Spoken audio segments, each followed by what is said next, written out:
भाजप नेते प्रसाद लाड आज मनोज जरांगेंची भेट घेणार। अंतरवाली सराटीमध्ये सरकारच्या वतीने ते चर्चा करणार।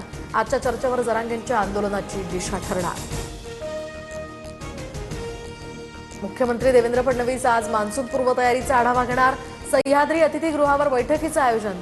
उपमुख्यमंत्री एकनाथ शिंदेही या ठिकाणी उपस्थित राहणार। विधान परिषदेच्या जागांवरून महायुतीमध्ये रस्सीखेच। 17 जागांपैकी 12 जागा लढवण्यावर भाजप आग्रही, तर ठाणे नाशिकसह 7 जागांवर शिंदेंच्या सेनेचा दावा।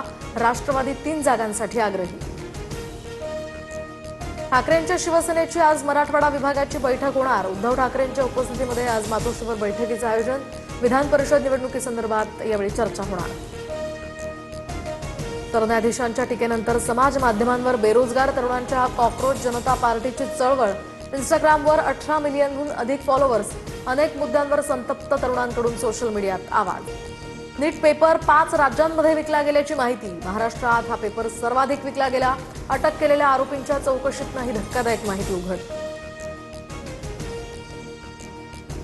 नीट पेपर फुटी प्रकरणी लातूरमध्ये सीबीआय तपासाला वेग, तर मनोज शिरुरेनंतर आता आणखी एका डॉक्टरच्या घरी कसून चौकशी।